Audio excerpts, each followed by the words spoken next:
Uh, hey again. So, last time I did something while I was making some food or whatever, or cooking some shit, and I think that worked out pretty well. It was kind of a decent opportunity to do that, I guess, while just kind of like talking. But this time I did have topics to talk about, but I have a feeling I won't be able to remember them as I'm going by and doing stuff exactly, but hopefully I'll be able to somewhat keep on track on what I was thinking of talking about, I guess. But yeah, since I usually use my phone to have the recipes on hand and shit, um, I instead this time I just decided to write down the recipes. Did that show up reversed? I wonder. Yeah, I guess so. Oh, that's fucking weird. Mirrored. But I decided to write the recipes down on paper instead, which that was an interesting experience in itself. I haven't written like stuff, especially like kind of like a long form stuff by hand in a while, especially not with like a pencil. And it reminded me when I was in college, man, my fucking notes. I got so crazy good because I think in my one class, the stupid professor, he let us have like, I mean, I give him credit on that, I guess. He let us have a note sheet for like test, and and basically you have like one or maybe two-sided sheet of paper that you could have for the notes that you're allowed to bring or whatever. So I would just write really tiny, like, and get like just a whole shit ton of notes. And I give the guy credit on that. Is that the notes you when you were doing the test, a lot of times the notes you didn't really need the notes at that point. It's just the fact that you were writing down the notes and that whole process kind of made you remember what you needed to remember without it. You almost never even needed to look at the paper anymore after you did that. Um, but yeah, that was an interesting thing, and my handwriting is better than I thought it would be, and better than I remember. But I guess kind of writing with pencil is an interesting thing that we don't really do that much anymore. But I do like it. I like how it turned out for these technically three recipes that I plan on doing. But I'm probably more than likely only gonna get to two, I think. But I'll have to see. Um,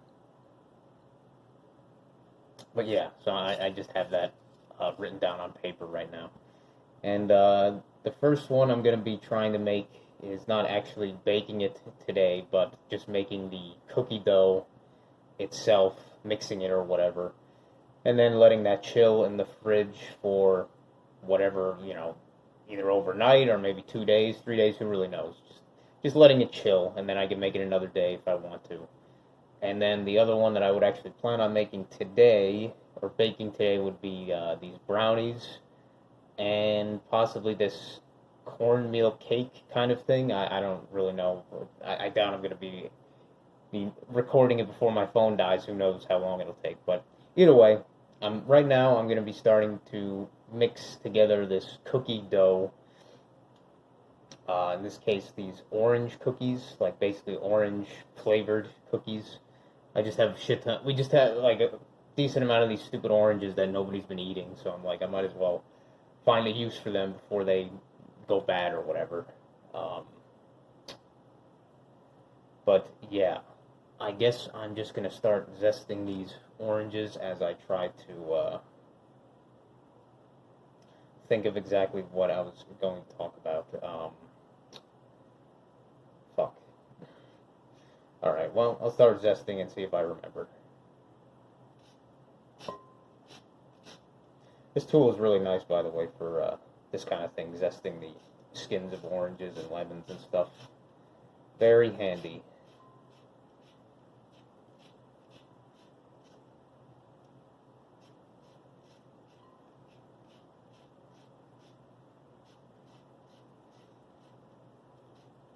Um, yeah, I guess that's one thing I was going to talk about. It wasn't the main thing I was thinking of talking about it, but it just kind of came to mind um, somewhat recently. But this might be weird to kind of like communicate um, in a way that is like somewhat understandable, I guess. But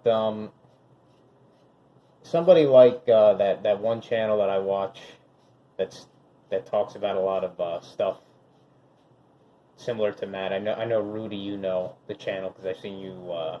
Believe I've seen you comment on it at least once.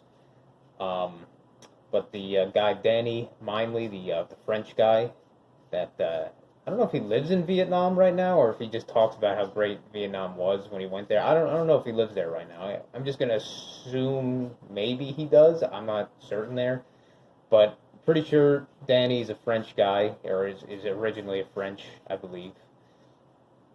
But it's one thing that he talked about like before, I believe a few times, kind of like how animals function. Like say like a bird doesn't need to think when it flies. Like a bird, when a bird it goes to fly, it does not think I'm going to fly. It just does it. And that's a thing that is like seemingly lost. The concept of that, or it's seemingly lost to people or humans or whatever, are the human creature in this modern society, at least. Like we seem to not think that we can do anything without first thinking about it, or we just constantly think about things instead of just doing stuff. And just in general, just like our thoughts kind of being to our detriment rather than to our benefit. Like we like how the science or whatever you want to fucking call that bullshit, the society and the science tries to tell us that we are essentially our thoughts. Like we are the brain, we are the brain, we are the thoughts. Everything we do is based around those thoughts. Like if we didn't have the brain, if we didn't have the thoughts, we wouldn't even like really exist in essence. Like we wouldn't exist, kind of shit. Like that's the most important part of us, which I think many of us within this kind of group probably realize by now that that's complete horseshit. There's many other parts of us that are not the brain, and the brain is possibly the kind of least practical or useful or even the least part of us than any of them in some ways. Sorry if I keep fucking clearing my throat, man. It's just I keep feeling like little, like, I don't know if it's allergies or whatever. I just keep feeling a little bit congested and shit. And when I'm talking like this, it just kind of exacerbates that urge to clear my throat from phlegm or whatever. But yeah, that's kind of the main point that I'm trying to make in this moment, is like thoughts are the enemy of action, I guess you could say. At least that's what it feels like to me, because I've been somewhat recently more paying more attention to that fact. Like how my thoughts are how my thoughts have been holding me back from doing things. Even like either the long term or the short term. Usually the short term, but like how the mind or whatever, how the thoughts cause stuff like feelings of anxiety. Like in some ways, if there was no thoughts, if there was no like mind or whatever, there would not the anxiety wouldn't even really exist, because anxiety, as I kind of talked about in another video, I don't even know if it's like by the definition or whatever, but for whatever reason I remember saying something like, or maybe in a comment or something, that anxiety is like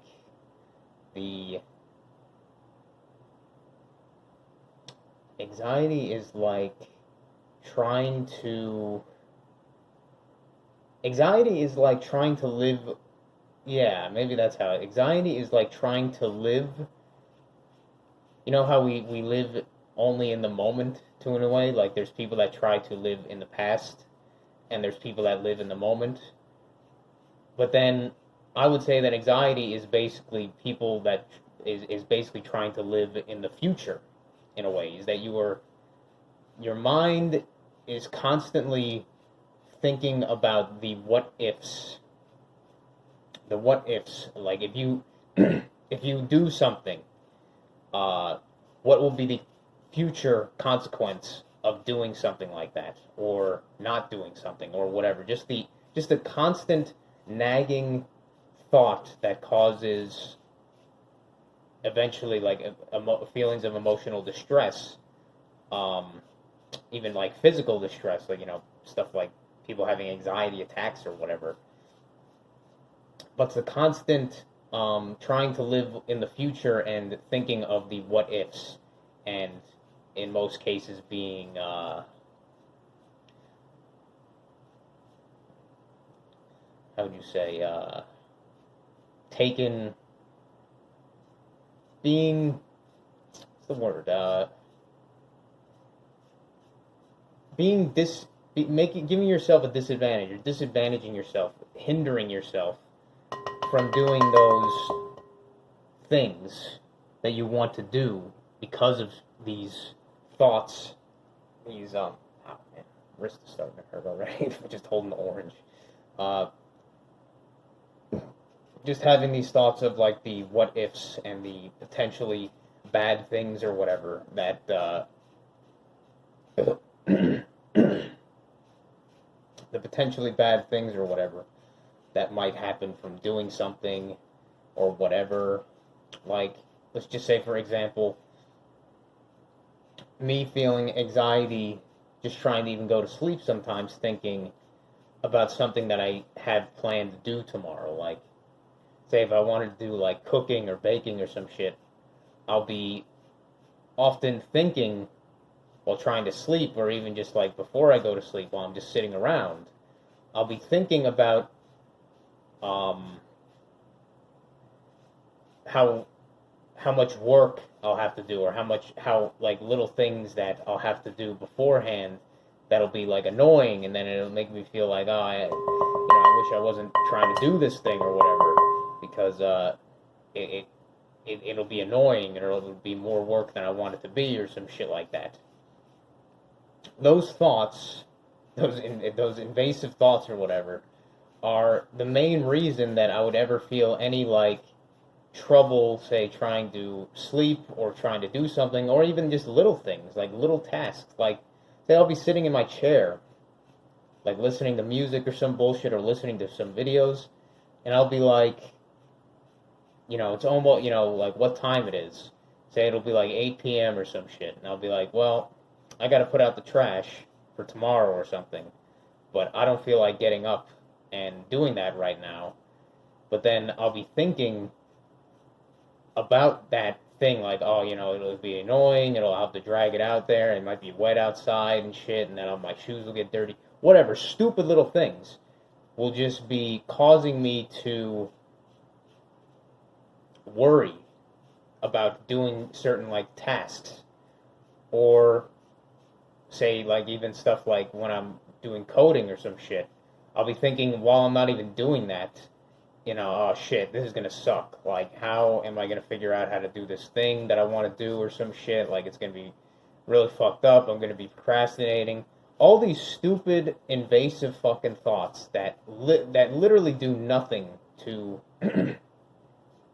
that literally do nothing to help you in whatever tasks that you plan on doing, or whatever things you want to do, or goals you want to pursue. From every facet, both the tiny, completely mundane bullshit, like little bullshit, like putting out the trash, to the big things, like, oh, you know what, I'm gonna move out and do something, or I'm gonna have kids, or I'm gonna start a family, or I'm gonna have this different career, or work at this different thing, or start a company, to the big things like that. Just the mind being the source of these invasive thoughts, the mind constantly trying to live in the future instead of live in the moment, thinking about the what ifs and worrying about the potential consequences of whatever, of anything, instead of just doing it, is constantly your, at least from my perspective, is constantly your enemy, is constantly trying to hold you back to some extent. Maybe it's not, well, maybe it is, I don't know, maybe that's how it's designed on purpose, but it's constantly trying to hold you back, giving you resistance.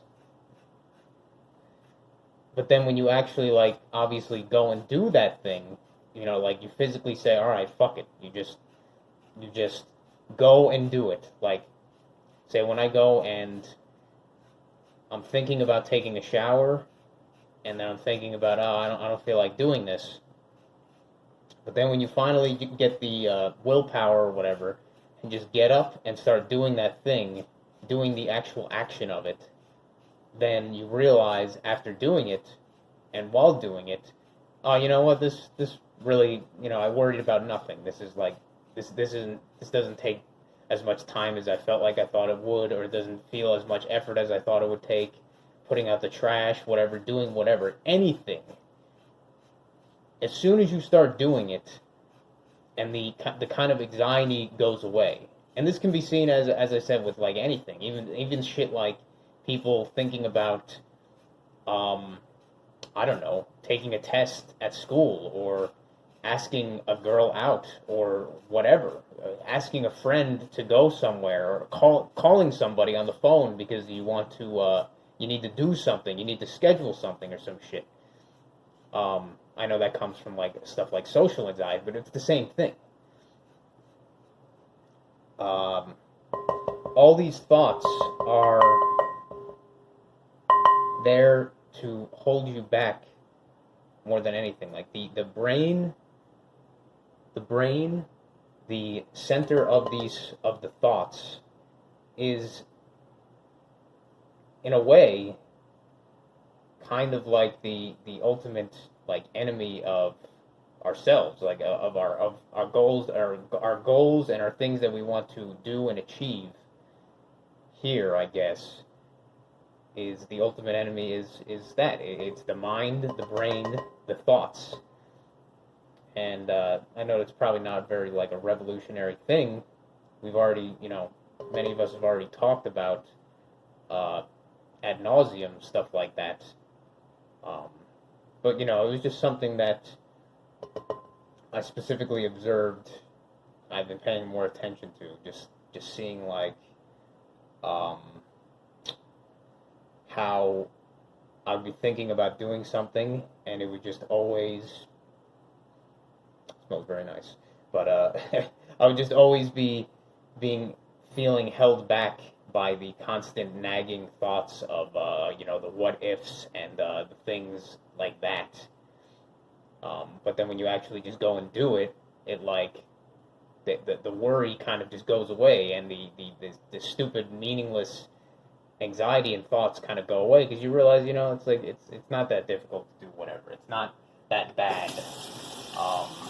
It's not nearly as bad as you might have thought it would be, or some shit, because the brain, the mind, whatever, I guess that's the kind of conclusion I'm getting to, is like, your brain, your mind, the mente or whatever, is kind of it's kind of like your main enemy, more so than even, like, stuff like the kind of entities like the knot milk and shit. Like, the ultimate entity of the knot milk is each individual's brain and mind constantly at odds with the things that they want to do and accomplish in their life.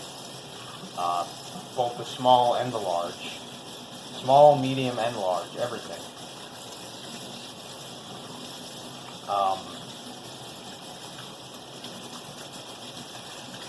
And, you know, what's the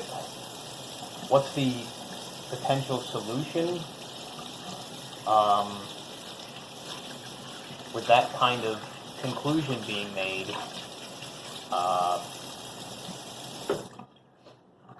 I guess I can only say, that stupid, what was his name? The fuck was his name? Shia LaBeouf? Yeah, that was it. Like, that stupid Shia LaBeouf thing that, do it! Just do it! Like, even though that is so, like, corny and fucking out of touch for, like, somebody who's, whatever, like, a millionaire, billionaire, whatever bullshit actor and stuff, at the same time, that is completely true. That is completely true, in that if you want to do anything, if you want to strive to any of the ambitions, for any of the goals, any of the stuff that you want to be or to get in life, you really just have to do it. It's there's no amount of thinking that will help you get to where you want to get, I guess. Like, there's certain aspects, I suppose, of, like, planning, I guess,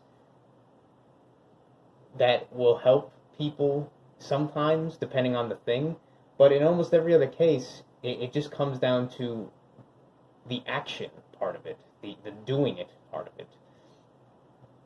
And it could kind of be seen with, like, even women, how they do things is that they're not nearly as action based, I guess, than men in some ways. Like, that's why women, I mean, there's probably a very close amount of anxiety, but it's definitely primarily women that I think are, like, supposedly diagnosed with stuff like anxiety disorders. I think at this point there's more women that smoke than there are men. I could be wrong there, and I think that smoking has the direct correlation kind of with, like, anxiety. Like, people that are more anxious than others generally smoke, and I think the nicotine addiction actually just makes that anxiety worse, kind of like with, like, painkillers and shit, in the end. But I think the initial reason that they might smoke, one of them at least, is feelings of anxiety, and then them feeling calmed by the nicotine when they actually do smoke.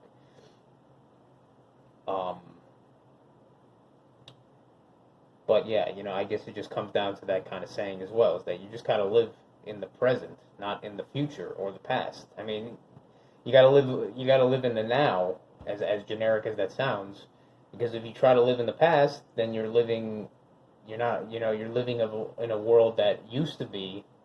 If you're trying to live in the future, you're living in a world of what ifs and anxiety, basically. I guess that's probably primarily what I want to say, seeing as I've talked about it for about 20 minutes here. So I'm going to clip this and then start. Okay, so now I'm going to, this is something I've never done before.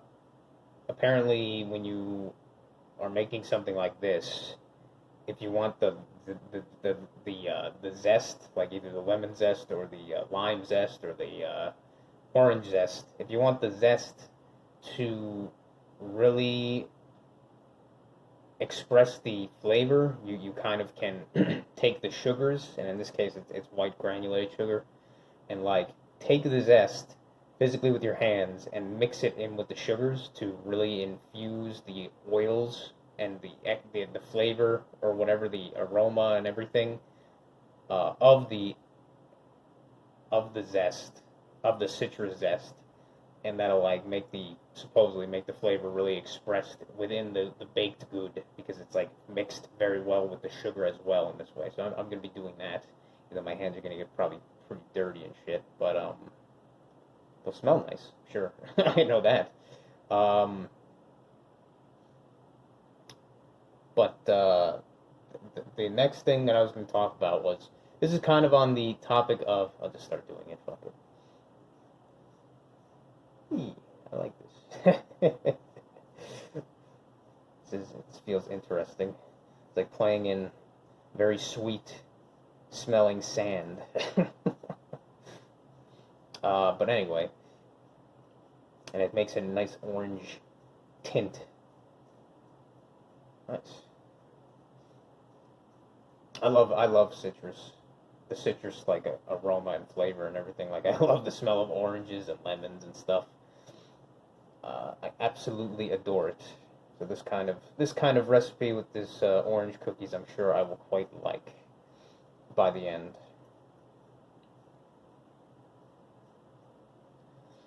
Um, but yeah, the thing I wanted to talk about next was so that stuff that I talked about with the in my last video where I was talking about more like the monetizing yourself kind of concept and shit. Uh, Something that I forgot to mention that I wanted to mention was stuff that I thought about in terms of like monetizing my own work and how people that do like digital kind of stuff, like in my case, like making mods or saying do commission for like various digital things like coding or whatever sort of things, even like some artists and stuff like making art and doing commissions and shit. Many of them will have stuff like these Patreon accounts and shit, so people can like directly support them for some kind of like um, some usually some kind of incentive, like you know, if you have your Patreon, you'll be like, oh well, I'll give my members of my Patreon that donate to me like these certain tiers, I'll let you see my work 2 weeks earlier than other people get to see it or whatever. You get to see my stuff earlier. Maybe you'll even get to see these behind the scene kind of things that that the non supporters wouldn't be able to see, like the behind the scenes stuff, like when somebody's making a video or some shit, they'll do the production stuff and show that on the Patreon, that kind of thing. Now, I've thought and I've noticed that, especially in this kind of like software community sort of thing, like making mods or whatever, that kind of thing, or just making code in general that does something, is that there is like, I mean, you could see the same thing with art. This stuff looks incredible now with this orangey yellow tinted white sugar. It just looks awesome. It's like it just looks really neat now when it's been tinted this color from like the natural orange zest and shit. It's very cool. But there'll be these people that are very open to sharing their stuff, but then there'll be other people that are very, very what's the word? Like they'll hoard their stuff. They'll hoard either their knowledge or their work, and they're very at least I would call it very insecure about their stuff, and like people using their stuff potentially, or quote unquote stealing their stuff, they think, or the fact that they're just thinking that they won't be able to support themselves if they give their stuff out freely without some kind of transaction in between. Like, somebody will have to pay, like people that have like paid mods or some shit. They might not allow anybody to freely access their mods or something like that, because they feel like, if they don't do that, then they won't be able to support themselves or some shit.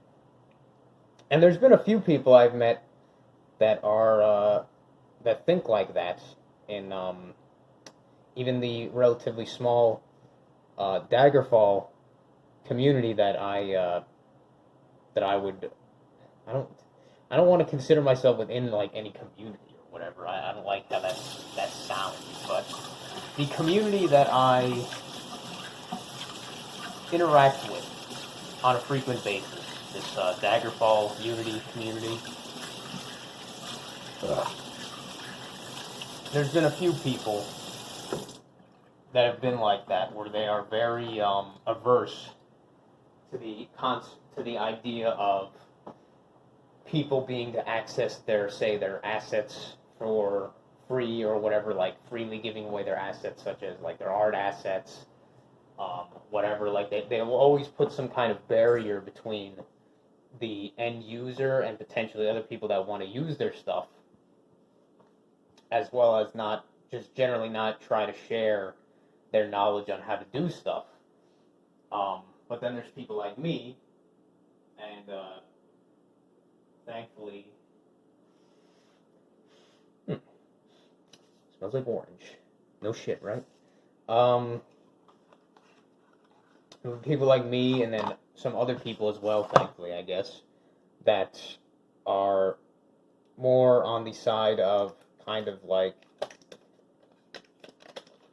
freely allowing their work to be out there and people to access it free and everything. Like on all my mod pages, I have on all my mod pages in the file sections where you could like download the mod itself and stuff. I'll have in the miscellaneous tab, or as a miscellaneous file, I'll have my all the source files that I used to put my mod together, say the code or the assets, the sound files, everything. I'll have it in the exact same way that I built it as well, freely to access. So if somebody wants to download my mod, if somebody wanted to, they could download the source assets for my mod and 100% recreate exactly what I made in the exact same way. And if they wanted to, they could technically release just that if they wanted to. Like, quote unquote, steal my work if they wanted to. I make that completely easy to do with one click. You completely take all my work freely and say it was your own if you really wanted to. It's not hard. I don't put any barriers between what I make and what other people are able to access. Besides the fact if I say forget to add like specific source access or some shit, if I like forget, or I don't put like every step between to make some certain asset and put it together, like I don't always do that because it's just inconvenient then. But I don't put any barriers between my stuff that I make and what other people are able to access. But there are, as I mentioned, there are many other people that are very much kind of against that in their own, when they make their own stuff. And they are they very much don't want people to be able to freely access their stuff. They think, they feel right away that that's like stealing their work, stealing their shit, stealing their stuff. Like as if you came to their house and stole their TV or something. Like that's they pretty much equate that to downloading some files that you made online.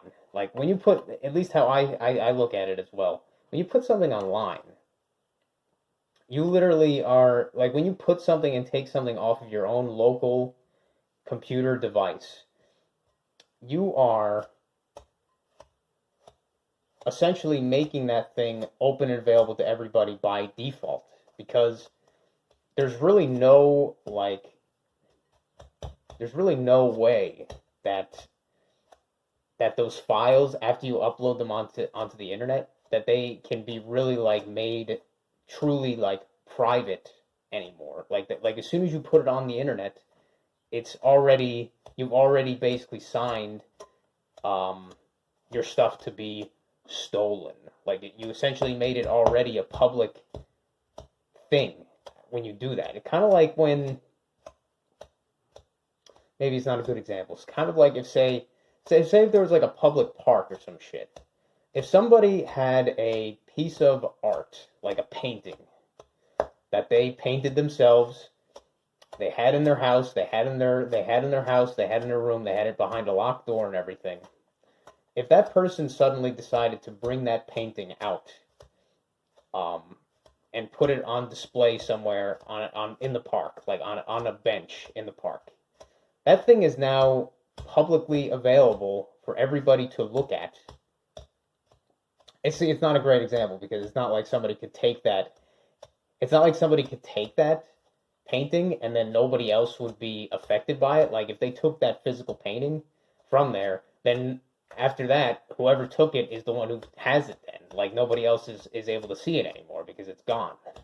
But with something like digital shit, especially, where it's just a file, like, if somebody puts something online and it's like an image, they can just save that image and it does not change that image for anybody else. It's still going to be available in the same place that it was.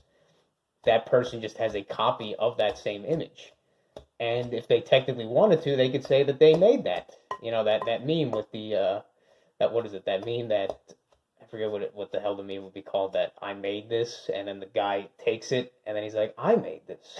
I made this. But it's basically like that. So these people, it's like a fucking, it's like wild mental gymnastics to me to think that you could put something online and then still have it be a, like, private thing that they own or whatever. Like, to me, that's just absurd. Like, that's like a ridiculous notion. So as soon as you try to share that stuff online with other people, in almost no matter what form, like, you were basically signing off saying that, now this is a public asset. This is a public property or whatever. This is available to the public. So I see the logic of these people as being very illogical or very silly. And the kind of main way that I view it is like, I see it mostly as just a massive just insecurity with these people. Like, I guess that maybe that's kind of almost the definition of an insecurity, is that they kind of like are afraid of the potential of thinking that they are no longer going to be needed or something. If they make their stuff openly available to everyone, they think deep down that they will not that they will not be able to have a purpose or use anymore after that point or some shit like that. So to obfuscate that from other people is them trying to help secure their own continued existence or whatever, their own continued usefulness and utility within whatever, like, sphere that they're in, I guess. It's kind of like the people that, I mean, I guess that's obviously what's happening in that case. It's kind of like the people that say at a job or whatever, they start being told to train people, but those people that they're training are actually just going to be their replacements. Like this supposedly happened to my uncle or whatever when he worked at this place. Is that after some point he was being told to train like these new guys, but then he kind of learned that eventually him training those new guys weren't like just new guys that were going to be added to the team. They were new guys that they were training their own replacements. So that's kind of like a metaphor or analogy to what I'm kind of like saying, that these people feel this weird insecurity. I think is a weird insecurity. Thinking they're not going to be like seen as useful anymore, and then they're not going to be able to support themselves, I guess, due to no longer having that perceived utility or some shit. Or the fact that they think people are going to steal their stuff. To me, it's a very, like, I'm a cynical person. Like, I think we all know this by now. At least I've mentioned it so many times in so many of my other videos. I'm a very pessimistic, cynical person. Like, in terms of the way that I view certain things or whatever, and how I kind of, when I'm thinking of doing certain things or planning certain things, I think in a very pessimistic, cynical kind of way. But I think that even I am not nearly as cynical as these people that think that, like, everybody is out there to steal their work or some shit like that. Everybody's out to get them. Everybody's out to fuck them over and stuff. Like, I think that is, like, crazy in comparison, cynicalness compared to even what I feel in that sense. But I guess that's mainly what I wanted to say about the people that think that way. Like, I think they're kind of, it sounds mean, and it probably is, but I think that those people, while some might think that they're justified in their like cynicism and insecurity, I think they're very pathetic fucking creatures to like Gollum, like hoard my precious work. I can't let anybody else know how to do this, otherwise I'll be considered useless. I can't let anybody have my sources and stuff. Like, I think they're very pathetic fucking kind of creatures, I think.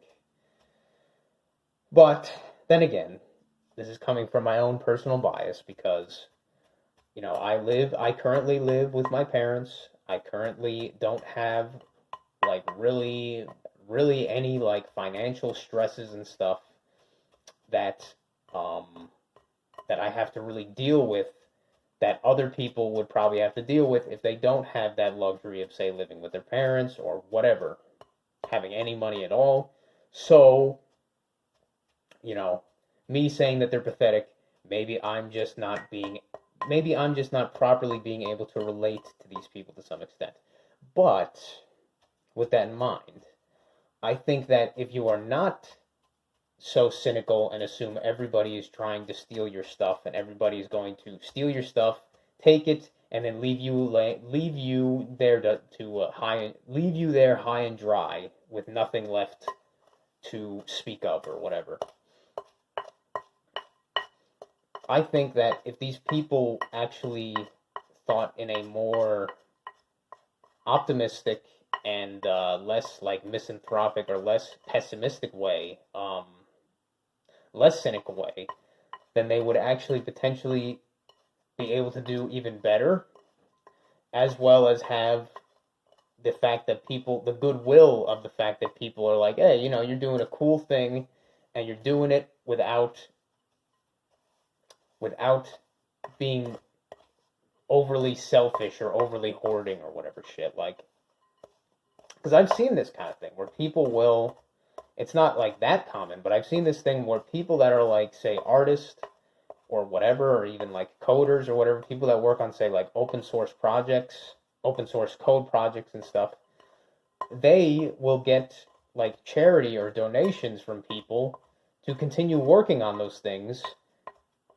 And they won't, besides working on that thing or whatever, and besides just the fact that they do work on that thing, they'll get people donating to them and supporting them, kind of like with, like, say, Matt on his channel, like people donating to him just for basically just making his videos like he would normally, or people sharing their art and their assets on like a free website for free asset distribution and just being paid by people's donations, their charity or whatever, to continue doing that kind of work and stuff. So, like, I've seen this kind of, like, maybe the trope would be the starving artist thing, where people actually just kind of support them without, like, some wall in between, some barrier between made by the person, like, just to make shit. Like, that's how I kind of think about it with what I do stuff. And me, me being as open with my shit that I am, I have never had anybody yet steal, like, as far as I know, steal my shit and try to upload it as their own thing. Like, even though I've uploaded so many other mods, I've never had this happen once. And in a lot of cases, people wouldn't even be willing to, like, go through the extra effort to do something like try and rebuild one of my mods, even though it's not that hard to do, and I even have tutorials on how to do, like, that kind of shit. But people just don't do, like, assuming people are fucked up in this realm, but it's surprising if you kind of don't think about it and look at it super cynically. People are surprisingly good natured by default, it seems. Like, I don't think most people's default reaction or default, like, action of doing something is trying to fuck others over. Because all I've seen, at least from a lot of people, is usually, like, good. Like, not what the media tries to represent and stuff. Is usually people act in a good way, sort of. Like, it's definitely, obviously, people focus more on the negatives more than the positives on anything. But yeah, really, from my own experience, most people seem to do things in a kind of like good and less um,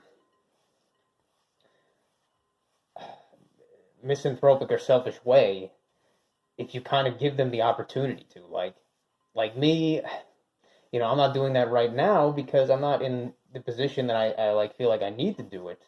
But if I was in that position, I would kind of just be like, hey, I'm still going to share my stuff. Like, say if I made a Patreon.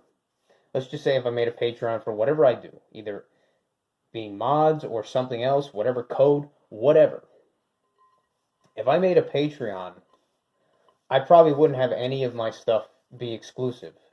And some people would say, oh, well, that's just silly because people are just going to not people are just going to not sign up to the Patreon because why would they if they can just get everything free? And this is true, is that the incentive is not there for the direct transaction. But I believe if you just have, how this reality works, if you just have, I feel like we've talked about this before. We definitely have. Like how just if you have faith, the reality will support you. The reality will sustain you to some extent. The reality will keep you afloat if you just have enough faith in the fact that it will do that. It won't let you like drown completely. I don't know, that's just how I feel. And I think that the same kind of thing applies for just having faith in people being good natured or whatever. People having better intentions than bad intentions. People are more likely to give than to steal, I would say. I think that's much.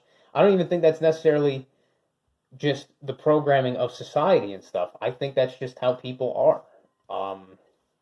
And that's probably sounds very weird coming from a very generally cynical person like me. I think people are much more by default willing to do good and selfless acts than they are to do quote unquote selfish and evil or immoral acts or whatever, I guess.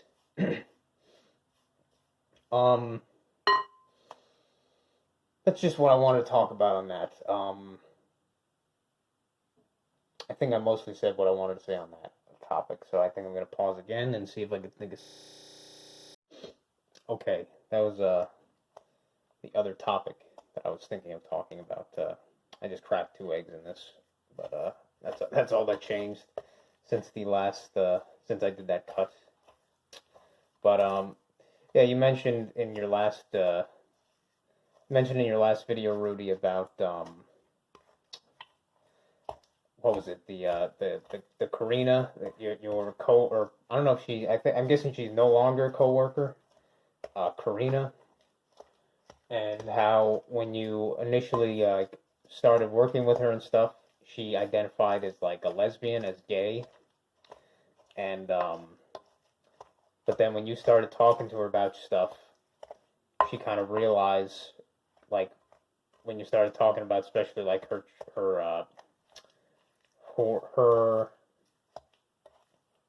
not trauma. Well, I guess yeah, it is trauma, I guess, but her fucked up experience with her mother that she initially she was initially told by her mother and believed her mother that the person who was fucked up and fucked up her life or her childhood or whatever, their family, was the father. But then you asked her basically, like, have you ever considered that your mother, like, lied to you, basically, and that your father wasn't or that your mother had just as much to do in the entire thing than your father did. And, like, stuff like that kind of shit. And then she, after all that kind of stuff, she kind of realized that she wasn't actually gay, and she was just doing it as a I don't know even what you call it, like as a reaction to that familial trauma she had gone through and stuff. Was saying that identifying as a lesbian or whatever. But just on that topic, I know I commented about it, but I did kind of like, I do find the thought of that extremely curious and interesting to consider. Like,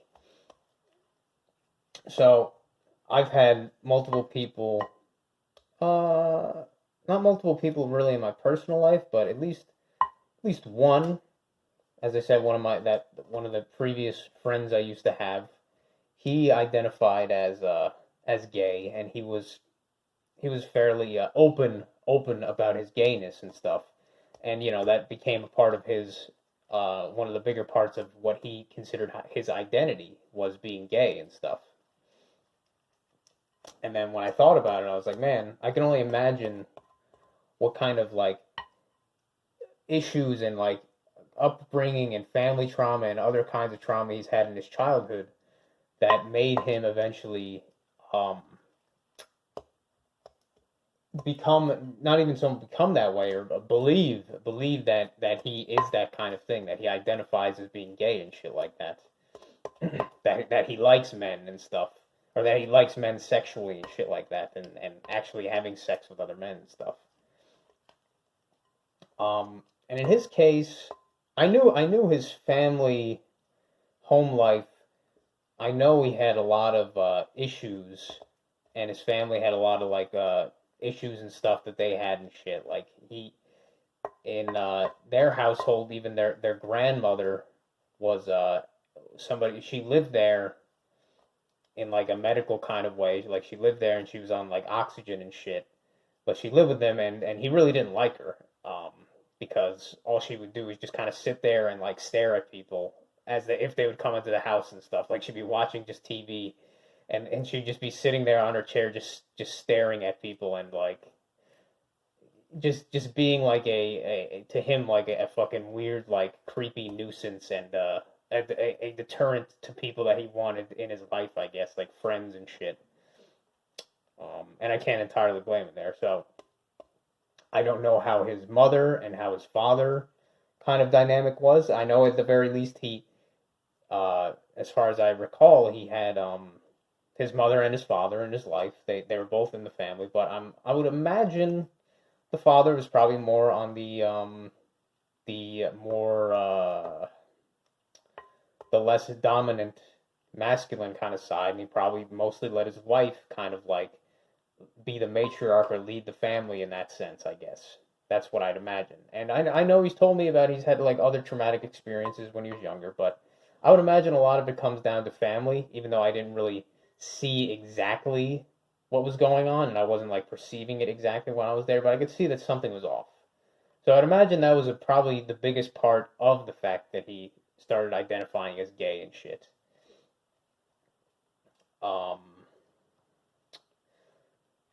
And then there's other people like that dude, that game developer Tim Kaine, that a few years ago or whatever, like a couple years back, started making videos on his channel and shit, talking about like game dev stuff and how he's like semi-retired from it and shit. And he just does like mostly consulting for other companies now when making games. But he's brought up the fact that he identifies as gay or whatever. Like he says, oh, I need to use the scale now. Orange juice. Squeeze these oranges. But that he identifies as gay and shit. And I can only imagine, I almost have a better picture. Almost have a better picture about him than I do my other friend, weirdly enough, in this sense. Because whenever this guy Tim Kaine has talked about stuff like his family and stuff, he's almost never mentioned a father. He's almost not, maybe I could be incorrect, but he always mentions stuff about his mother.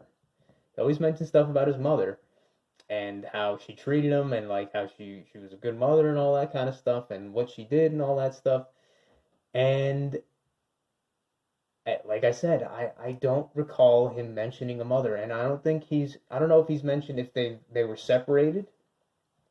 They were separated, his mother, the mother and the father, or if the father was just so absent generally that the only interaction he ever really had was mostly with the mother, a mama's boy in that sense.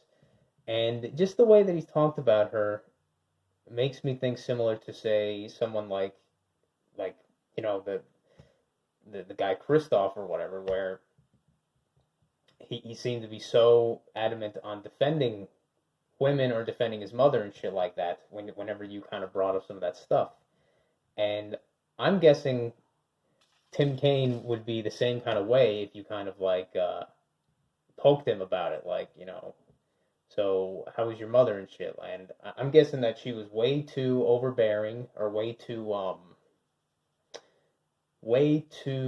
overbearing of a mother, and she was way too um, present in his life, way too what the hell would the word be? Way too involved, way too in a sense, like, oh, helicopter parent or whatever, or that kind of thing. So I'm guessing that's probably why Tim Kaine identifies as gay or became gay or whatever. I'm guessing the fact that his mother never kind of let him be a man, or never let him go out of her influence. I'm guessing that was the trauma, probably, just that I'm able to glean from what I've kind of like heard from his stuff. I'm guessing that's the reason that he once again comes down to the mother. That's why he probably started identifying as gay. And now this other guy that has a YouTube channel, I forget his channel name, but I still listen to his channel. He does stuff about like reviewing like old cassette players and like various other things. It's a cool channel, but he has mentioned before that he is gay. Like he made a video where he was like his coming out video and shit. He talked about that. He's a guy who I could probably fucking drive to him, because I think he lives in Jersey, but I don't know if he's ever shown his face, but yeah, he identifies as gay. He's mentioned it at least like once in a few videos, and I have no clue what his family background is, but I can almost guarantee that it probably comes down to the family, the trauma, and almost definitely it probably comes down to the mother. Like, it seems that, to me, the pattern, at least, in some regards, is it always the people that start to identify as gay or become gay, or if you want to call that become gay, it seems to always be related to the mother. I think, like, I don't think these people that had father figures, masculine father figures in their lives, I don't think they would ever decide to become gay. I don't think that would ever be even like a thought in their mind. It just always seems to come down to the mother, and maybe that's just how all the family stuff comes down to, is down to um, the mother fucking them up, I guess. The mother traumatizing them in some way. Um, yeah, was that the kind of main stuff I want to talk about? I don't know if you've had, besides with Karima, I don't know if you've had any other experiences with like people that identify as gay. My mom currently works with a guy that is, I mean, the guy doesn't seem like all mentally there either, but he's like very effeminate, and like wears like fucking makeup and shit, and all this weird fucking bullshit, like probably identifies more as like a tranny than anything possibly. Um, Guarantee he's had some very bad trauma from his family and shit. Whatever's up with him, but um, damn it. Oh yeah, and by the way, it's ironically you talked about the gay thing. I don't even know if you realized that the fucking now apparently it's Pride Month. Um, June, it's Pride Month apparently. It's Pride Month, and I'm just like, wasn't it just Pride Month like 2 months ago? It seems like every fucking time you got people fucking spamming on Reddit and shit, all this nonsense fucking virtue signaling crap about fucking Pride Month and shit. I would just love to see the kind of just, I don't know, just like a breakdown of just like how fucked up these people are that they get involved with this like Pride Month stuff, and how they think that they're kind of trauma from becoming gay. Because you, as I mentioned in the comment, as I realize now, you don't become, you're not born gay. That's download bullshit from Not Milk. That you're never born. There is no born gay people. That is not a default that people will go to. You become gay, quote unquote, become gay. You start to identify as gay due to some trauma within your life that causes that. That is not. This is not something that people would normally do otherwise. And it seems to, from what I'm kind of ascertaining or concluding here, it seems to mostly come down to trauma involving their mothers, or their families in general, but usually it comes down to the mother, I guess. Kind of makes me surprised that my mom's side and my dad's side family, I don't think any of their direct children, like my aunts or uncles, I don't think any of them have ever identified as like gay or anything. So I kind of wonder what the specific circumstances are where people start to identify as gay in that sense. Because the way that my mom's side had so much trauma and shit, the fact that none of them seem to identify as gay, I think is very curious. It's very curious. But then you have other people that do. It's interesting. Okay, I think I'm gonna juice these oranges and then possibly think of something else to talk about. If not, then, well, okay. I'll see if I can think of anything else to talk about. Otherwise, I'll make a little outro here. Okay, I juiced the oranges, and surprisingly, 4 of them almost got exactly what I needed. Almost. I needed to add a little bit of water to get the rest of it, but not too bad. Fucking surprisingly, man, juicing oranges can be really goddamn like fucking messy. Fucking, it leaves so much fucking shit all around and pulp and stuff that you gotta deal with and stuff. But yeah, I guess probably one of the last things is probably just gonna be a bunch of like miscellaneous stuff I just have kind of thought about.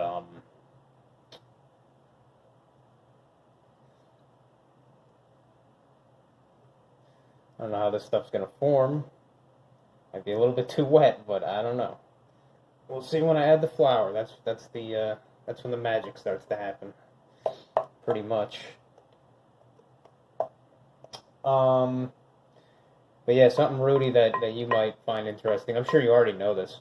I was watching some stupid video about, like, I don't know, some guy making like a stupid ranking of like, oh yeah, hardest zones in vanilla hardcore or whatever for World of Warcraft and shit. Pretty stupid list, honestly. The way that pretty shitty list. But he showed like one clip that had the character creation screen open, and I guess it shouldn't be surprising at all, obviously. But I found it hilarious when I noticed when he was making a character or whatever. The fucking the female and male buttons were the fucking what do they call it? The body type fucking thing. I was looking at them. I was like, what is this? I was like, they weren't like that. It's fucking one that had like a slightly like bigger, broader shoulder sort of thing, and the other one was like smaller build kind of picture, like completely ambiguous bullshit. And then I was like, wait a minute, what the fuck did it look like normally? And then I went on the private server I played, just logged in, and then tried to make a new character. And I was like, yeah, right there. It has the two icons, the female and the male gender symbols. And on the text, the hover over text, it has male or female. And I was just like, what the fuck? I mean, it's, like I said, it's not surprising at all whatsoever. Yeah. That they had that in modern WoW, but I just found it hilarious. I was like, "Wow, that's great. That's great, isn't it? Female, fucking male. What do they call it? The hell is it called? The body type. Fucking bullshit." Even though I think I mentioned this already with that thing that I saw on Wowhead that I found hilarious. That that they censored all the bunch of fucking like names of like items and NPCs and shit. Yeah, I already mentioned that, but yeah, that stuff is fucking funny. Like censoring or changing stuff like Wirt's third leg item. What do I need? Oh yeah, 10 grams of flour. Wirt's third leg item. So many other items that were like, oh yeah, supposedly sexual, inappropriate references or whatever. But you know, stuff like the panda, the Pandarian, that was a fishing vendor, and his name was Master Baiter. Master Baiter. Like, they censored that to something really fucking generic and lame or whatever. Yeah, and just seeing the body type fucking bullshit. And really, I mean, maybe I'm sure there was some controversy at the, when it was initially done. But just the fact that, like, most people don't even mention it, don't even, like, consider it, is just like, wow, how fucking normalized within this fucking gaming,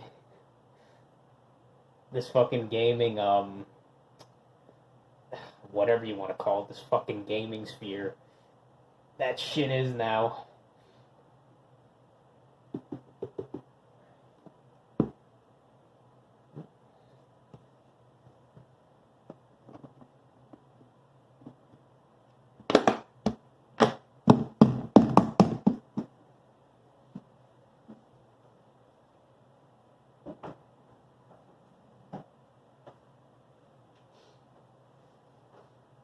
Oh, what is it? Baking powder and salt. Baking powder and salt. So, normally when I'd be doing stuff like this, I mean,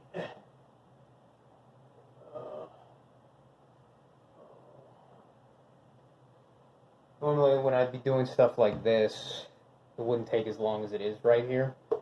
I mean, it always takes me a while to do shit like this. Way longer than I would, yeah, I'll say that's probably like a tablespoon and a half, probably. Maybe more. That's probably like 2 tablespoons that's left in there.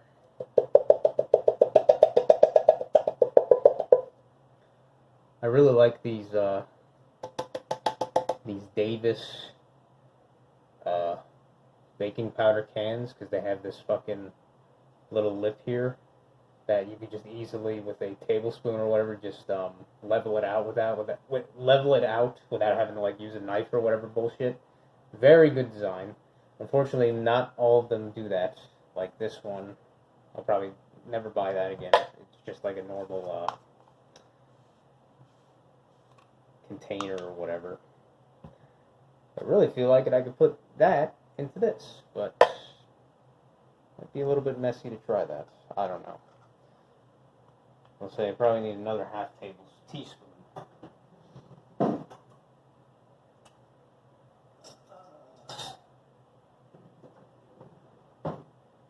Half teaspoon.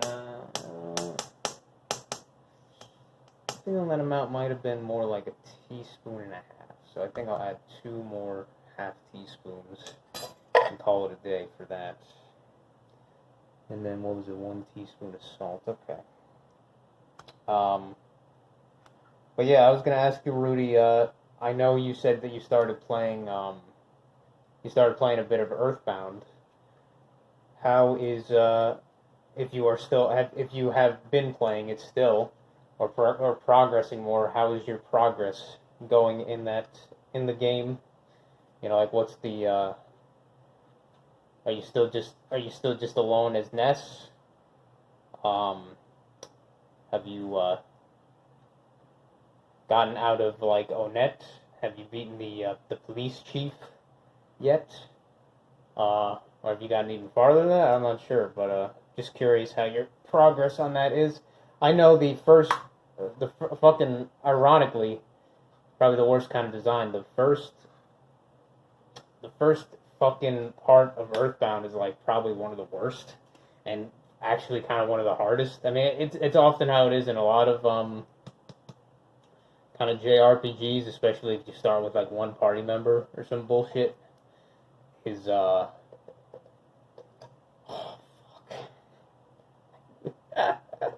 oh god, I knew that was gonna be a fucking mess to try. God damn it. Well, could be worse. Could be worse. Alright, I'll just do 1/2 then of a teaspoon. I'm gonna keep this thing for sure, but I got a little bit of shit to clean up. But yeah, how's that going? But I know in these RPGs, JRPGs especially, when you're at the first part, the first sections of the game, if you're just a lone party member, that is actually usually kind of one of the hardest parts, is just getting past that. Having one party member compared to usually sometimes 2 or 3 enemies at a time, depending on the game. But yeah, once you get out of the initial area, the game. Okay, that's not true. Once you get a second party member, I'll say that. Once you get a second party member, that's when the game gets significantly easier, as well as generally more fun. But then after that point, there's one more part after that that's kind of like even harder. And it's one of those things where you previously had like 3 party members, but then you get reduced back down to 2, and the enemy design is just kind of fucked up, and it makes it really hard to kind of do that. I'll say when as a cheat, if you want to say, if you will, if you get for your third party member in that section, when it starts getting harder, and you lose a party member for a while,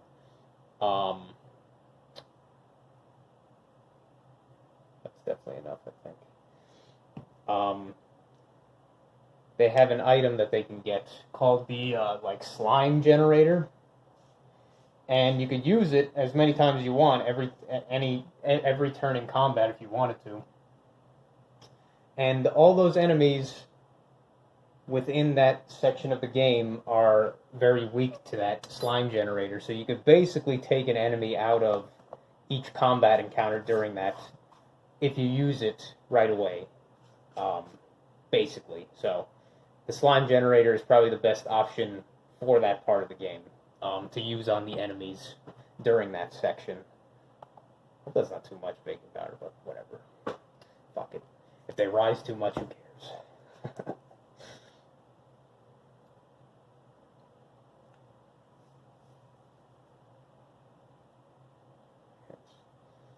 I like me some salt.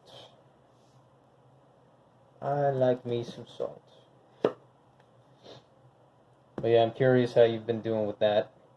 I was actually considering,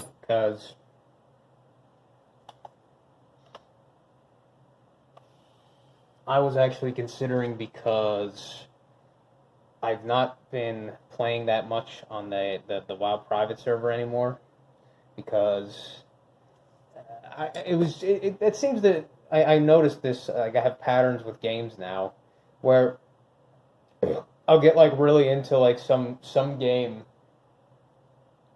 for like maybe 2 months straight or some shit, and then after those like 2 months, my interest completely just falls off, and then I'll stop playing it, and then I'm just not, and then I just don't play anything for like another few months, and then I'll play like something else for like 2 months, and then I'll play nothing else again. Like, it's fucking kind of weird. But that's been like my pattern the past few years at this point with games, funny enough. But since I haven't been playing on there, I've just been trying to get some work done with my like modding stuff because I was getting so I was so much of my time was getting eaten up just distracting myself and procrastinating on that WoW server and shit. And now I'm not on there anymore, or I haven't been really playing on there much at all, and I don't really have much interest in playing that much right now.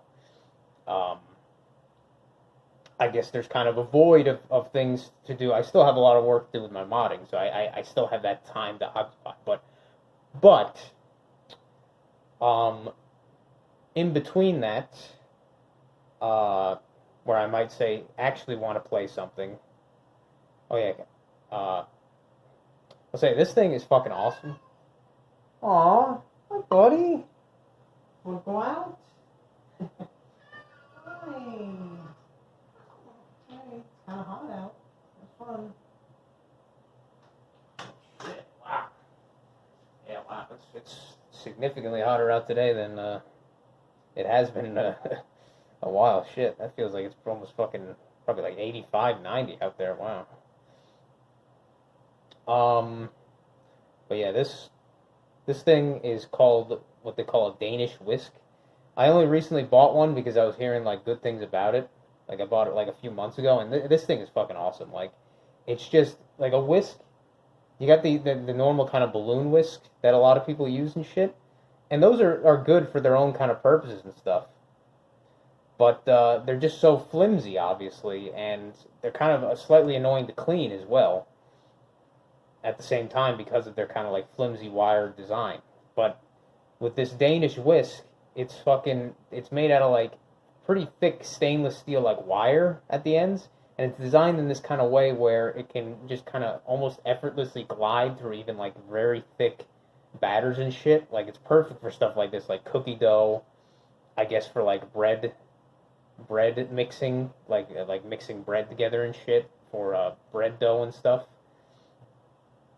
Um, and yeah, this is just my like go-to whisk now. So, and this thing was only fucking like I don't know, like $9 or some shit on Amazon. This thing is fucking awesome. It's it's like really easy to clean. It feels really sturdy. Like there's almost no like I've gone fucking and I will be by the end of this. I'm sure I'll fucking going really hard fucking mixing this shit. This thing is awesome. I've never even heard of like a Danish whisk until recently. I was like, wow, I can't believe people don't even like talk about these that much. It's fucking great. It is a great tool, one of my favorite tools. Even that spoon is a nice spoon. It's like a nice oak wood spoon or whatever. I use that all the time for creaming butter with sugar and stuff. Um, yeah, but besides that, the thing I was considering.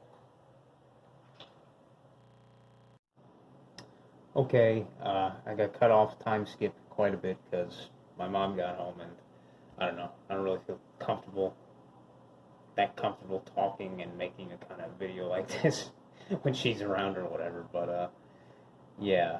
Um, so I got the brownies in the oven. It went fairly well, but the mixing kind of got fucked up. Um, let's see. I don't know if you could see much. Man, this fucking shit. Okay, yeah, that's probably can't see that much, but yeah, that's looking all right. The mixing got a little bit fucked up. It was that's the cocoa powder and shit wasn't just not wanting to mix, and then I poured the batter in when it still was like very floury and powdery on the bottom, and I was like, ah, fuck it. So, yeah, but it's cooking. It's looking good. It's smelling good.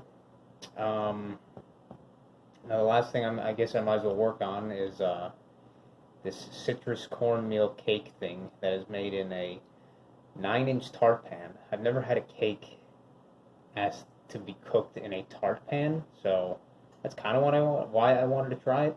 And conveniently enough, it requires 2 egg whites, and the brownie recipe I needed, the proportions I made it had 2 egg yolks, so I had 2 egg whites left over. So I was like, hey, not a little coincidence there. But next I need to add honey. I don't know what I tried to make like a yogurt mixture because the yogurt I had in the fridge was really old and it had a shit ton of mold on it. So I was like, all right, I'm not going to use that. So I tried to make a mixture of whole milk and sour cream, and that's usually they're pretty similar to what yogurt kind of is, sort of. But yeah, now I need honey and olive oil. I don't know how easy this honey will come out, but anyway, I think what I was talking about before I got interrupted was yeah, I might next thing I play, similar to what you're doing, Rudy, I might play Chrono Trigger, possibly. I'll have to see. I'm thinking that's like the one game that I'm kind of thinking of. I'm like, well, if he's playing Earthbound, or is at least you started playing Earthbound, I'm like, well, maybe I'll do something similar with Chrono Trigger and see how that goes, I guess. Okay, good. Got honey.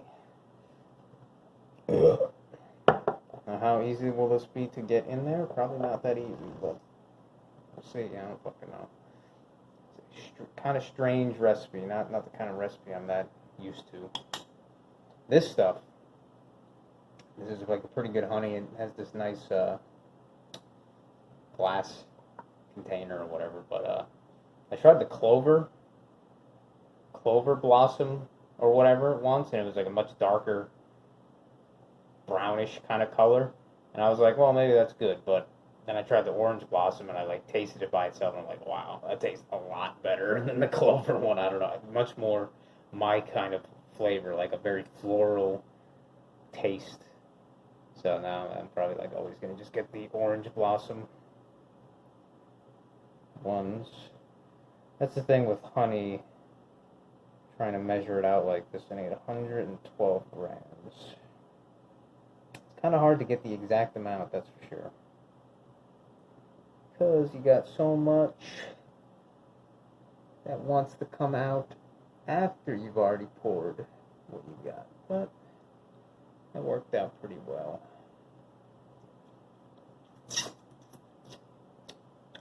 Man, that shit is fucking good, that orange blossom fucking honey. That is good. So it does get everywhere. Not too bad, though. Not too bad.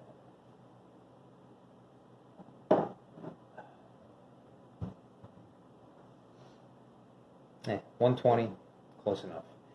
It's about as close as I'm going to get. It's olive oil, 60 grams.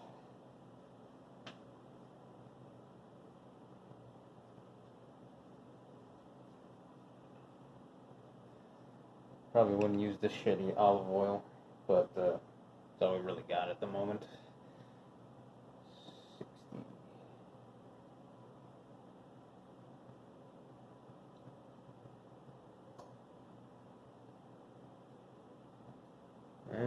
Close enough, 64. Now,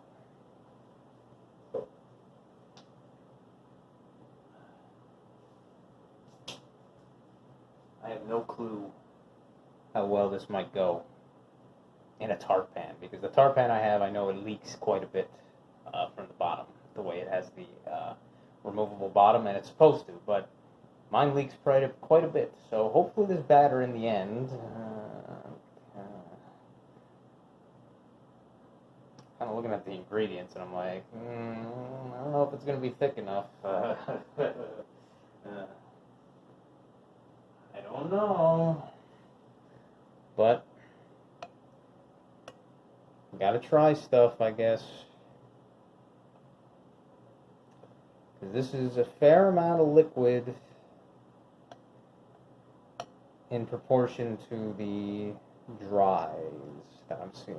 So, but I mean, it's not a very large amount in total. That's the thing. That's the difficulty with tart pans, is like it's such a shallow profile or whatever. Like it's like, I don't even know, like half an inch of space of like height or whatever. So there's really not a lot of room to play with Not a lot of room to play with there.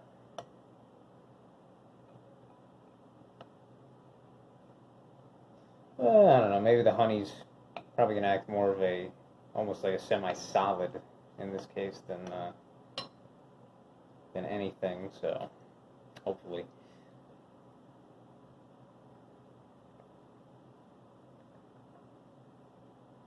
Liquid, okay. That's some of the almond extract.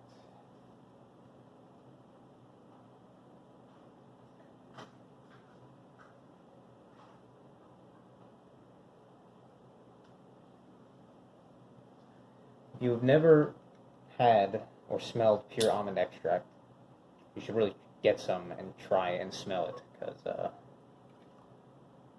it's very nice. It's a very interesting smell.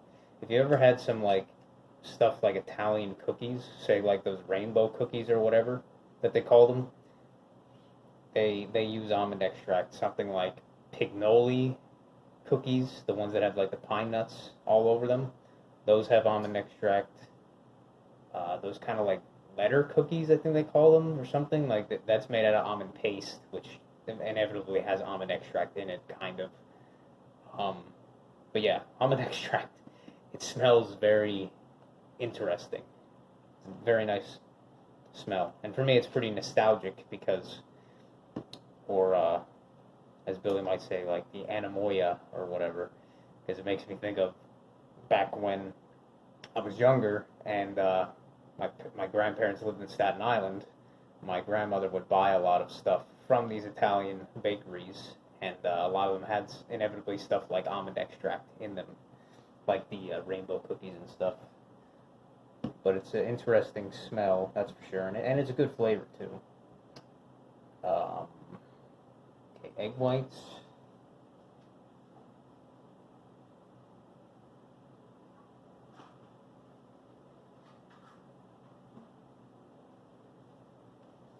Oh man, this is gonna be fucking weird.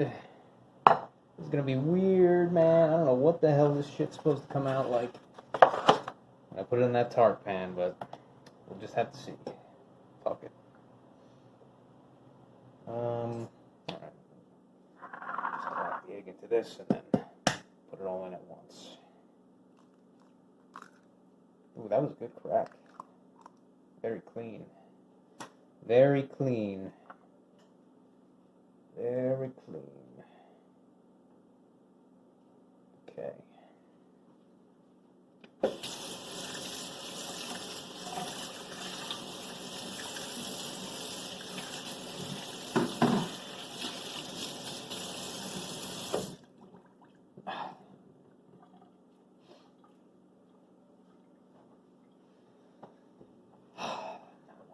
I need to do the dries. Which, oh yeah, orange zest. Excuse me.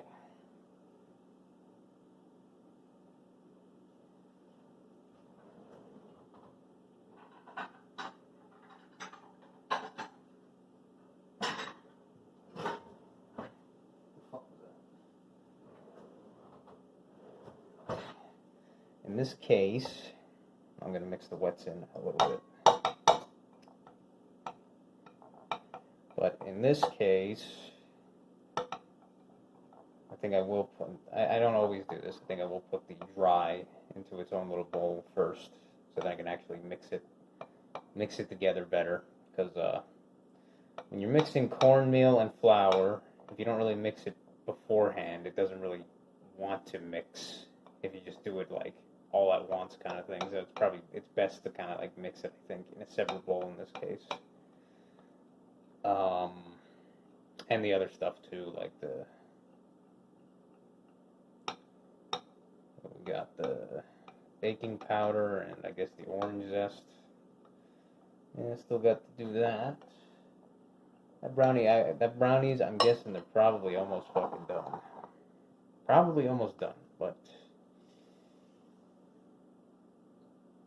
I don't want to burn them, and I don't want to undercook them either.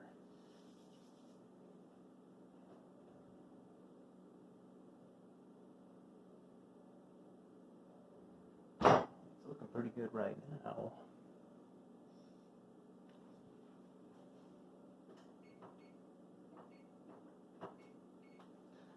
I'll give it a minute, and then I'll do the toothpick test.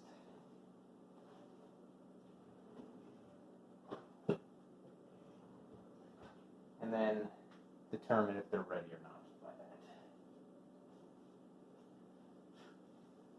What was that on the ground? I don't know.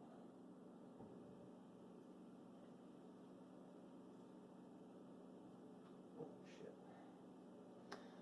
But yeah, Chrono Trigger, I'm sure I'll enjoy, well, I mean, if I do play it, but I'm thinking about it.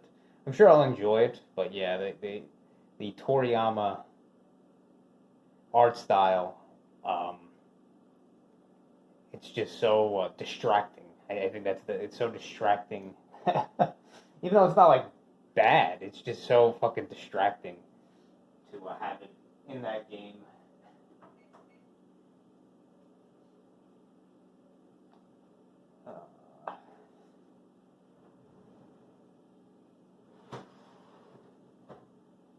What's going on? What's going on here?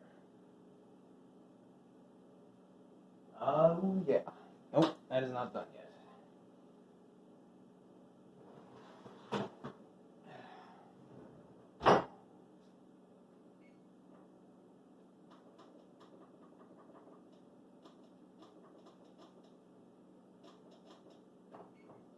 I think at least 5 minutes will be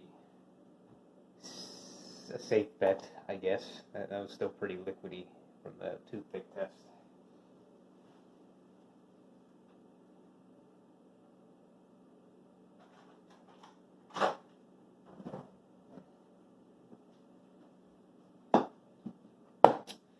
But yeah, I like the general theme of Chrono Trigger with the whole time travel and shit. But yeah, as I said, like the art style is distracting.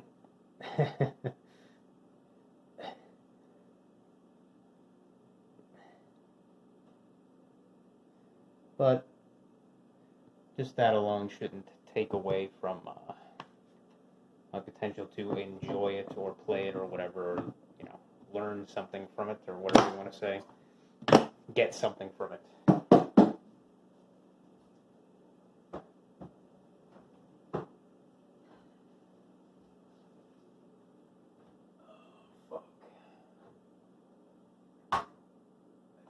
Baking powder as well.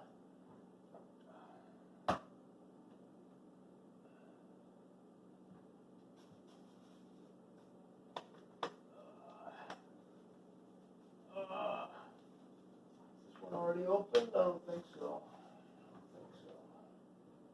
Oh wait, no, it was. Shit.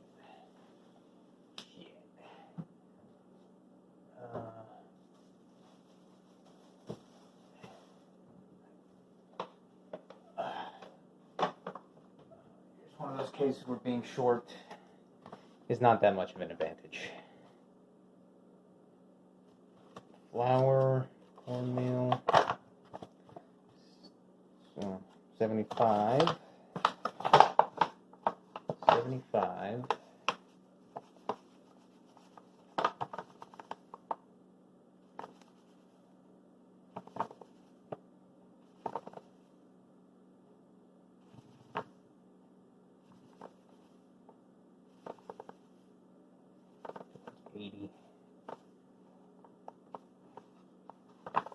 Okay.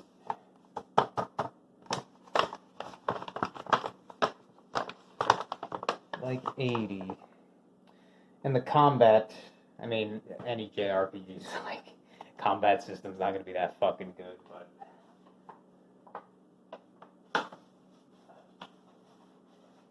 Okay, I'll put the other shit later. But yeah, the combat's usually going to be pretty crappy. Was that teaspoon? Teaspoon baking powder.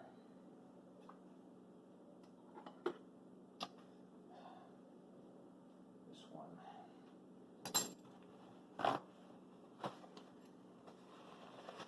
tries to be helpful, and in that, she also gets in the way. Didn't really want this to be washed, but whatever. Not a big deal.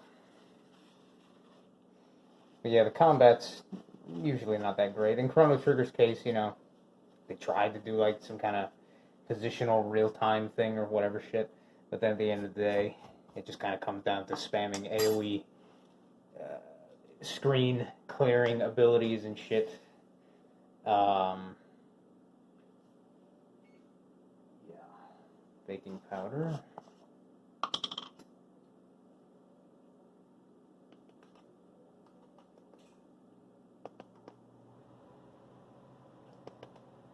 But you know, that's not too surprising.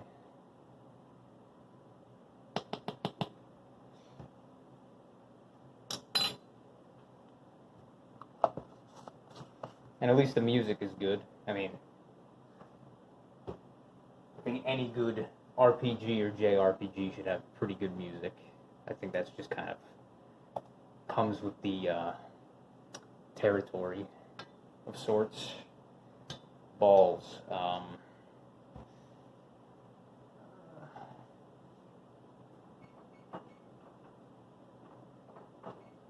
say another 2 minutes. Fuck it.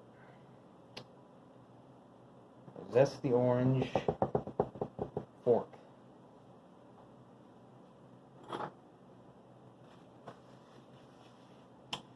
Fork. Dry fork. Not wet fork. But I guess I could do the zest. We could just do the zest now, I guess. Right into it and then just mix it out. I don't know. Who fucking knows, man? This is a strange recipe. This is a strange recipe for me. I'm not used to making a cake in a tart pan. Take this off the scale. Scale. Don't need that anymore. Start zesting. Because, as the Ghostbusters theme says, zesting makes me feel good, busting makes me feel good.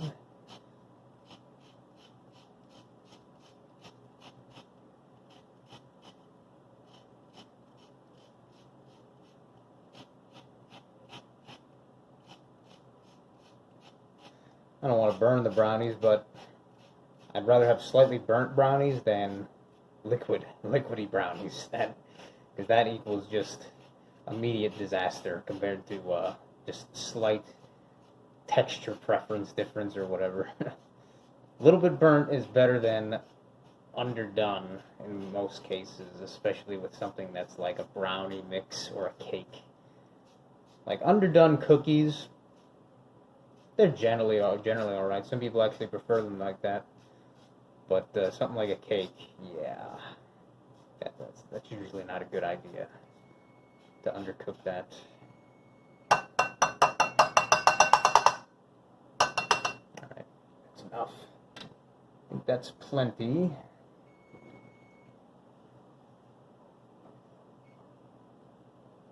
But this is why I don't multitask that much, because multitask, you could ruin other things. You could ruin 2 tasks instead of just 1.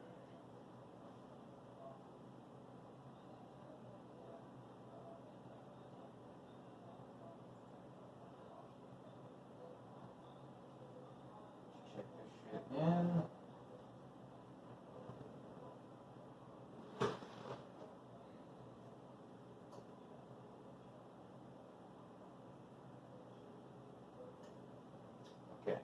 That is a lot cleaner. A lot cleaner. I am gonna give it 3 minutes and then pull it out.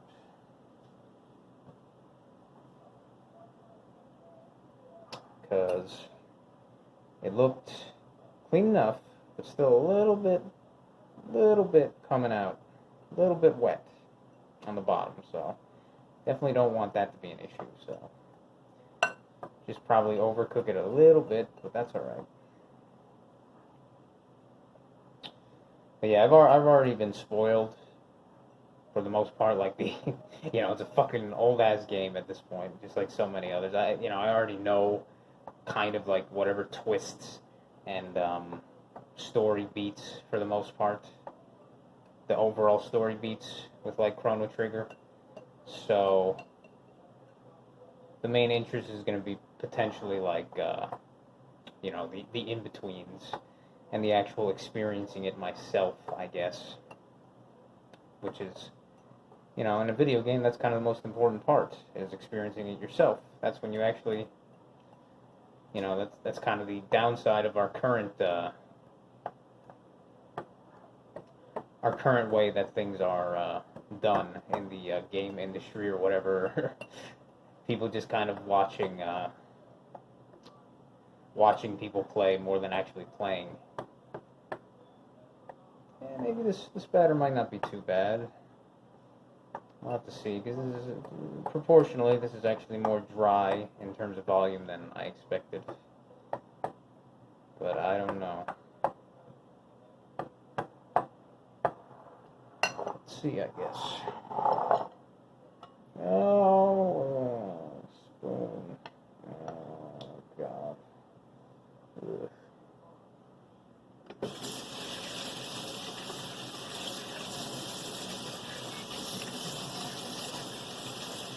Well, in this case, it would be better to mix with the fork anyway, I think. I don't really feel like using the whisk.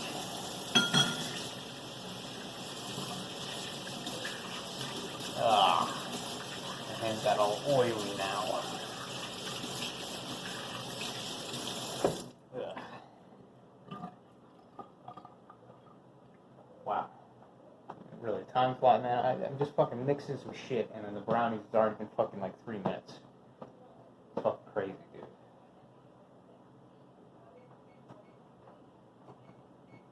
Another minute, fuck it.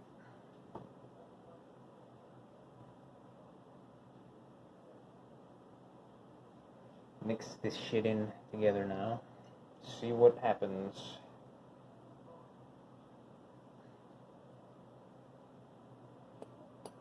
See what happens. Well, a safe bet from a betting man would be it's just going to thicken up. It's going to thicken up. By how much? I don't know. Because if it doesn't get thick enough, it's going to be a little bit weird trying to put it into a tart pan that feels like leaking. So, yeah. And I guess worst case, I don't even have to put it into a tart pan. I could just put it into one of the fucking other cake pans. Yeah. Alright.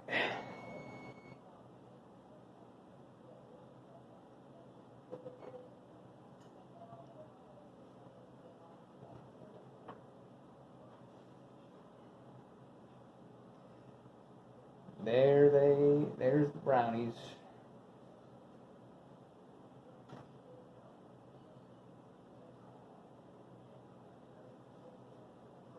I guess I'll leave the oven on. I'm going to be probably cooking this very shortly after. But I'll let those brownies cool for a good while before I try to turn the thing upside down and actually like cut it up and everything.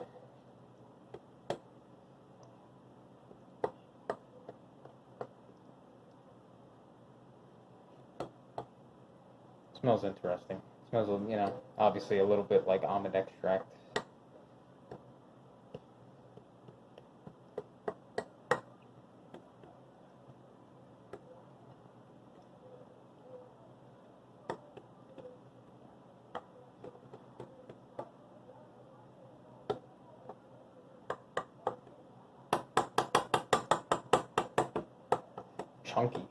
chunky pieces.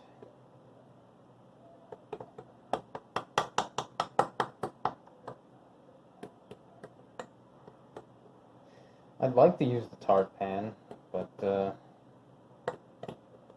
don't know.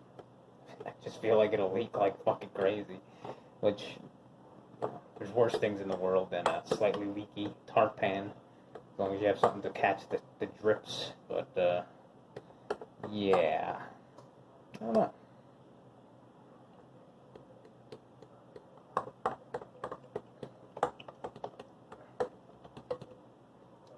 Make sure the bottom hopefully gets mixed. I don't know. Not really seeing any flour. So probably mixed up alright.